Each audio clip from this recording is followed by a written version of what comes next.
कोणतेही पीक जर आपल्याला घ्यायचं असेल तर त्याची योग्य व्यवस्थापन आणि नियोजन आपल्याला करावे लागते, म्हणजे कसं त्या पिकाचे आपल्याला जास्त उत्पादन मिळवता येते. आणि हेच आपल्याला सध्या करणं गरजेचं आहे, कारण आपला उत्पादन खर्च जास्त होत आहे आणि उत्पादन हे कमी होत आहे, आणि त्याचमुळे शेतकरी हा आर्थिक संकटात सापडत आहे. राम राम मित्रांनो, मी विलास बेदरे आणि आपण बघत आहात ॲक्टिव्ह ॲग्रीटेक. मित्रांनो, आपण जर ॲक्टिव्ह ॲग्रीटेक चॅनलवर नवीन असाल तर चॅनलला नक्कीच सबस्क्राईब करा, म्हणजे अशीच कृषीविषयक नवीन माहिती आपल्याला वेळोवेळी मिळत जाईल. आज आपण बघणार आहोत सोयाबीनचं योग्य खत व्यवस्थापन, आणि याच व्यवस्थापनापासून आपल्याला आपलं सोयाबीनचं उत्पादन हे वाढवायचं आहे.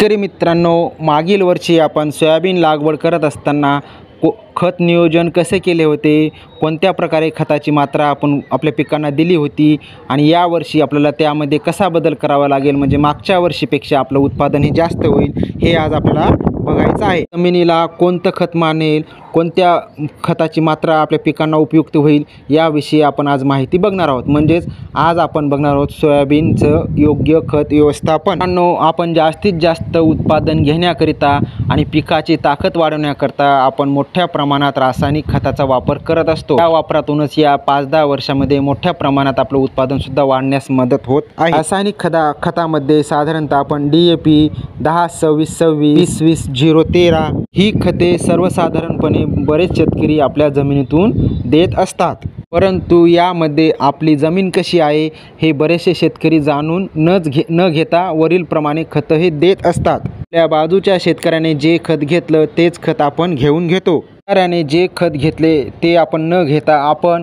जमीन जर खडकाळ असेल, भुसभुशीत नसेल, पाण्याचा निचरा होत नसेल, पाणी साचून राहत असेल, चुनखडीची असेल, तर आपल्याला दुसऱ्या खताची निवड करणे गरजेचे असते. निवड कशी करावी ते आता आपण समोर बघू. जमिनीच्या प्रकारानुसार, म्हणजे आपली जमीन हलकी असेल, डोंगराळ भागातील असेल किंवा खारपट्ट्यातील जमीन असेल, ते आपल्या जमिनीमध्ये पिकाची वाढ होत नसेल तर त्यावेळेस आपल्याला DAP प्लस ह्युमिकची 10 किलोची एक बकेट नक्की वापरा. यामध्ये SSP घेण्याची गरज नाही, कारण मधील फॉस्फेट हे जमिनीला पुरे आहे. शेतामध्ये तुम्ही अगोदरच शेणखत टाकले असेल तर DAP घ्या किंवा 10-26-26 टाका.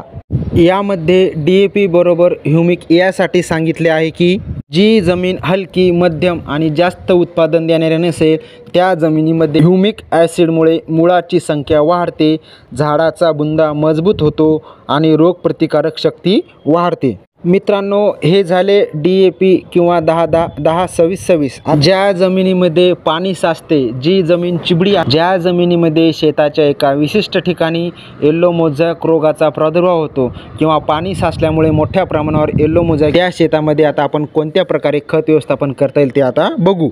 या जमिनीमध्ये 20-20-0-13 हे वापरमध्ये शेवटचा 13 हा सल्फरचा अस्तित्व दर्शवतो. सल्फरचा वापर करण्याचे फायदे, हे एक उत्कृष्ट खत आहे, अत्यंत प्रभावशील बुरशीनाशक सुद्धा आहे. यामुळे झाडाची ताकद व संपूर्ण विकास होतो, त्यामुळे सल्फरचा वापर आपण करत असतो. त्यामुळे अनेक शेतकरी खतामध्ये सल्फरचा वापर करत असतात. यामध्ये 10 किलोची बॅग, ही किलोच्या बॅगमध्ये सुद्धा सल्फर उपलब्ध आहे.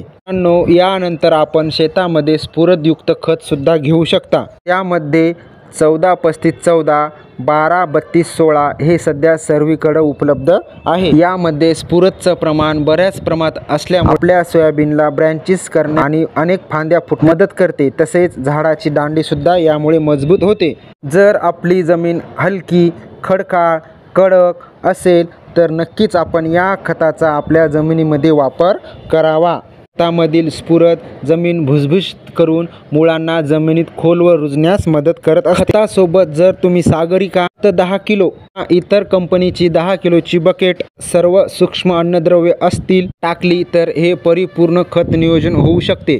मित्रांनो, सागरिकामध्ये समुद्र शेवाळापासून तयार करण्यात आलेले अनेक सूक्ष्म अन्नद्रव्य असतात, त्यामुळे हे सूक्ष्मद्रव्याचं परिपूर्ण असं रासायनिक खत आहे. पण जर सागरिका वापरले तर नक्कीच पिकांना महत्त्वाचे सूक्ष्म अन्नद्रव्य मिळतात, त्यांचं भरणपोषण होतं आणि पिकाची वाढसुद्धा चांगली होऊन आपल्याला उत्पादनसुद्धा मोठ्या प्रमाणात मिळू शकतं. यानंतर जर आपल्या शेतामध्ये पीक उफळून येत असेल तर आपण फर्टेरा हे खत वापरावे. एकरी 4 kg किंवा 2 kg आपण घेऊ शकता. जर आपल्याला 4 किलो टाकायचं नसेल तर आपण 2 किलोचा वापर अवश्य करावा. पण FMC कंपनीचं हे जर फर्टेरा वापरलं तर जमिनीमध्ये जे सुद्धा शत्रू कीटकनाशक असतात त्यांचा हे नाश करून आपल्या पिकांना वाढण्यासाठी मदत करत असते. तसेच हे एक आंतरप्रवाही कीटकनाशक ग्रान्युल्स आहे.